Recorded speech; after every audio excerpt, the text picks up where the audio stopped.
જય માતાજી। સૌથી પહેલાં તો માયરા શોડાજીનું અત્યારે થોડાક દિવસો પહેલાં અવસાન થયું છે, તો ભગવાન એની આત્માને શાંતિ મળે એવી ભાવભીની શ્રદ્ધાંજલિ હું પાઠવું છું। વસ્તુ જોઈ અને માયરાનો જે કિસ્સો હતો એમાં જે વસ્તુ મને ક્લિયર કટ દેખાઈ, કારણ કે સેજલના કિસ્સામાં એવું કંઈ નહોતું જે મને ક્લિયર કટ કહેવાય, અને સબૂતો તો માયરા જ મૂકીને ગઈ છે, જેથી કરીને આમાં તો બધી વસ્તુ દેખાય જ છે કે શું છે અને શું નહીં।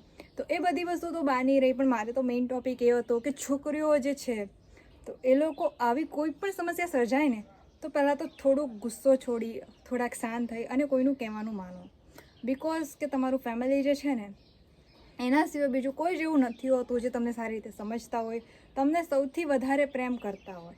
હા, ફેમિલી જોડે પ્રોબ્લેમ હોય તો કોઈક એવા વ્યક્તિની જોડે વાત શેર કરો જે તમારી આવી ટાઈમમાં જે માઇન્ડ પર ડિપ્રેશન હોય, ટોર્ચરિંગ હોય, તો એ બધી વસ્તુનું તમારી પાસે સોલ્યુશન લાવી શકે। બાકી સુસાઇડ એનું સોલ્યુશન નથી, કારણ કે તમે જતા રહેશો, પેલો વ્યક્તિ તો બીજા કોઈને લઈને જતો રહેશે અને બીજું એનો તો કોઈ જ ફરક નથી પડવાનો। સૌથી હેરાન તમારા ફેમિલીના મેમ્બર્સ થશે, અને આ વસ્તુ અમારી જ લાઈનની તકલીફ નથી, ઘણી બધી જગ્યાએ નોર્મલ લાઈફમાં બી જે લોકો રહેતા હોય છે, જે લોકો પ્રેમ કરતા હોય છે, તો એ લોકોમાં આ વસ્તુ બહુ જ કોમનલી થઈ ગઈ છે। અને અત્યારના છોકરા છોકરી, એટલે હું પોતે પણ બહુ જ ગુસ્સાવાળી છું, તો કોઈ બીને ગુસ્સો આવવો એ સ્વાભાવિક છે, પણ આવા ટાઈમે તમે એવું ટ્રાય કરો કે બીજી જગ્યાએ ધ્યાન ડાયવર્ટ કરો, કે બીજું કોઈક વસ્તુમાં તમારું જે બી ગુસ્સો છે એને શાંત કરવાની ટ્રાય કરો।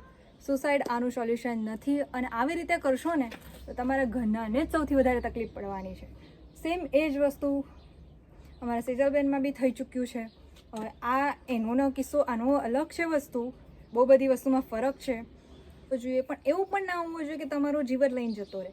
અને હા, તમે કોને પ્રેમ કરો છો, કોને સાથે રહો છો, કોની સાથે ફરો છો, તો પ્લીઝ એનું મહેરબાની કરીને બેકગ્રાઉન્ડ જાણો કે એ શું છે, એ મેરિડ છે કે નથી, કે એનું બીજું કોઈ જગ્યાએ છે કે નહીં, એટલીસ્ટ બેકગ્રાઉન્ડ ચેક કરો। એટલા બધા આંધળા ના થઈ જાઓ કે એ જ વસ્તુ તમારે ફ્યુચરમાં જઈને મોટી પ્રોબ્લેમ ક્રિએટ કરી દે। માયરામાં બી એવું જ હતું કે એને કોઈ જ વસ્તુની જાણ નહોતી કે એ મેરિડ છે, એના 2 છોકરા છે, અને આવી વસ્તુઓ થાય ને ત્યારે પહેલાં તો એવી ટ્રાય કરો કે આ બધી વસ્તુથી દૂર જ રહો। હા ભાઈ, તારે આવું છે તો દૂર જ રહો, કારણ કે આના લીધે જ પછી ફ્યુચરમાં જઈને પ્રોબ્લેમ સર્જાતી હોય છે અને આવા કિસ્સાઓ સામે આવતા હોય છે, અને પછી આવું જાણીને આપણે દુઃખ વ્યક્ત કરવા સિવાય બીજું જ કંઈ નથી કરી શકતા। હવે ફ્રેન્ડ્સ હોય કે કોઈ કલીગ હોય કે બીજું કોઈ મેમ્બર્સ હોય, એ જાણીને દુઃખ કરી શકે છે, કારણ કે અસલી હેન્ડલ અને બધી જવાબદારી તો ફેમિલીની જ હોય છે, કારણ કે એ લોકો બી ક્યાં સુધી સપોર્ટ કરે, મેન્ટલી કરે, ફાઇનાન્શિયલી કરે, કે પછી થોડોક ટાઈમ સુધી હોય ને, કારણ કે એ લોકોની બી પર્સનલ લાઈફ હોય, ને પર્સનલ લાઈફમાં બધાને જ અત્યારે તો A to Z માણસ બધાને જ કંઈક ને કંઈક સમસ્યા હોય છે, પછી અમીર હોય કે ગરીબ હોય કે પછી કોઈ પણ હોય, કંઈક ને કંઈક તો ચાલુ જ હોય છે, કે પછી શારીરિક રીતે કોઈ પ્રોબ્લેમ હોય, ફાઇનાન્શિયલી હોય, એટલે એ લોકો પણ પોતાની લાઈફમાં બિઝી થઈ જતા હોય છે। એટલે બને ત્યાં સુધી તમારા ફેમિલીનું જ વિચારો, કારણ કે ફેમિલીને જ સૌથી વધારે આ વસ્તુની અસર થતી હોય છે। પછી બિચારા એ લોકો દરેક જગ્યાએ ન્યાયની માટે ભીખ માંગતા હોય, પણ એ વસ્તુને લઈને ક્યારે પણ ન્યાય નથી મળતો, ને ન્યાય મળી જાય તો બી તમે પાછા નથી આવવાના। તમને તો શું કહેવું યાર, આ વસ્તુ મેં બહુ નજીકથી જોઈ છે, જાણી છે, એટલે કહું છું કે આ વસ્તુનું આ સોલ્યુશન નથી। કે એક વાત, અને બીજી વાત મારે એ બી શેર કરવાની હતી કે ઘણીવાર ઘણા લોકો મેસેજ કરતા હોય છે, ધારો કે મારો કોઈના પ્રત્યે, મારો બોયફ્રેન્ડ જ છે કે મારો હસબન્ડ જ છે, મને ગુસ્સો છે એના પ્રત્યે, તો હા, એને હું કહેતી હોય કે હા, આજે આ વરીશ તું કરી લઈશ, તે વસ્તુ કરી લઈશ, તો એ વસ્તુને ઇગ્નોર ના કરો, એને સાંભળો, સમજો।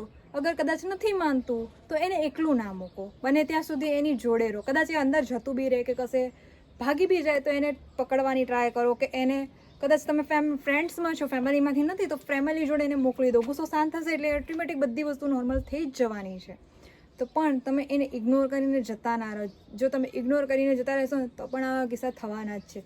તો બને એટલું ફેમિલી હોય કે ફ્રેન્ડ્સ હોય, એકબીજાની સમજવાની ટ્રાય કરશે ને તો આવા કિસ્સા ઓછા જોવા મળશે। બીજી સેજલ કે પછી માયરા તમને જોવા નહીં મળશે। તો બીજી વસ્તુ ફેમિલીઝવાળા માટે બી શેર કરવાની હતી કે ઘણીવાર છોકરો એકલો થઈ જતો હોય છે, બોલવાનું બંધ કરી દેતું હોય છે, અને બીકના કારણે ફેમિલીને કોઈ પણ વાત શેર નથી કરી શકતું હોતું, ત્યારે પણ એના બિહેવિયરને તમારે સમજવાની જરૂર છે। એને શું જોઈએ, શેના કારણે આવું કરે છે, ખાવાનું છોડી દે કે પછી ગુસ્સામાં રહેતું હોય, એકલું ને એકલું રહેતું હોય, તો પણ તમે ના વાત કરી શકો તો એવા કોઈકની જોડેથી વાત જાણવાની ટ્રાય કરવી જોઈએ કે એની સાથે શું થઈ રહ્યું છે, એ શું વિચારોમાં ચાલે છે, કારણ કે આવું વસ્તુ થાય ને ત્યારે એ એકદમ એકલું થઈ જાય અને કોઈ જોડે બોલે નહીં સારી રીતે, અને ફેમિલીમાં કેવું હોય કે બીકના મારણે કોઈને કંઈક શેર ના કરી શકે, તો બને એટલું મા બાપ કરતાં કે ભાઈ બહેન કરતાં ફ્રેન્ડ્સ બનીને એમની સાથે રહેશો ને તો પણ આવા કિસ્સાને આપણે અટકાવી શકીએ છીએ। કારણ કે પછી તો આ વસ્તુનું કંઈ સોલ્યુશન જ નથી આવતું. ઘણા એવા કિસ્સાઓ થઈ ગયા છે જેમાં મોટા બી ઘણી જગ્યાએ વસ્તુ છે કે જેમાં પછી તે કોઈ સોલ્યુશન નથી આવી શકતું.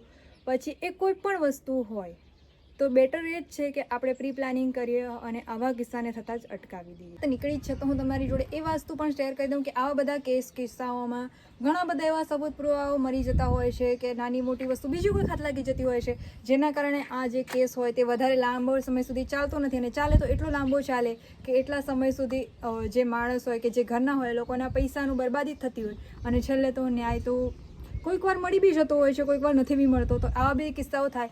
પણ તમે તો ખોવાઈ જ ગયા છો, તમે તો છો જ નહીં, તમે તો પાછા આવવાના જ નથી. એ લોકોને ગમે એવો ન્યાય મળી જાય, તમે તો પાછા નથી જ આવવાના.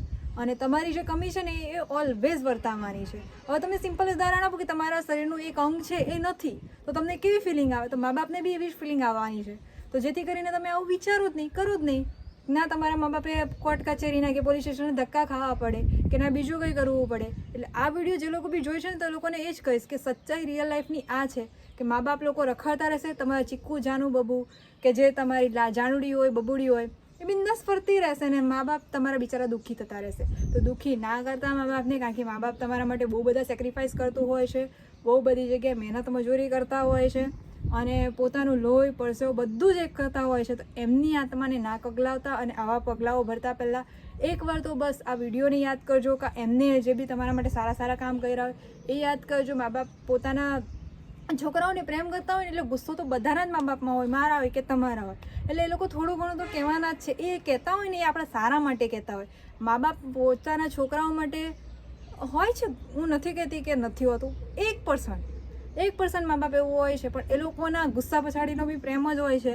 તો એ પ્રેમને સમજજો અને આવી વસ્તુઓ કરતાં પહેલાં વિચારજો. સેજલના કિસ્સામાં શું થયું 5-6 કલાકની અંદર શું એવું તો થઈ ગયું, કઈ જ વસ્તુનું કોઈ જ ખબર નથી. બટ હું તો એવી જ રિક્વેસ્ટ કરીશ કે પોતાના માઇન્ડને કંટ્રોલ કરતાં શીખી જશો ને તો કોઈ જ વસ્તુ કરવાની જરૂર નહીં પડે. અને હું કોઈને ટાર્ગેટ બી નથી કરતી, કારણ કે છોકરાઓ ગુસ્સા પર કંટ્રોલ નથી કરી શકતા. સૌથી મોટી પ્રોબ્લેમ તો આ જ થાય છે, ડિપ્રેશન અને ગુસ્સો. બે જ વસ્તુને લઈને આવી વસ્તુ સર્જાતી હોય છે. તો બને એટલું આ બંને વસ્તુથી દૂર રહો. કે તમે કદાચ જતા બી રહેલા છે એટલે થવાનું. અને લાઈફની જ વાત કરું તો નાના હોય કે મોટા હોય કે પછી કોઈ પણ હોય, બધાને થોડું તો કંઈક ને કંઈક તો રહેવાનું.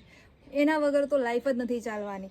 ભગવાન હતા તો ભગવાનને બી તકલીફ હતી, તો પછી તો આપણે તો માણસ છે, તો માણસને તકલીફ ના આવે એવું તો બનવાનું જ નથી. આમ બી હતા તો મહેલમાં, ક્યાં કેટલા 14 વર્ષ લગી વનમાં ફરવું જ પડ્યું, તો એમને બી તકલીફ હતી તો એમણે ગીવ અપ કર્યું?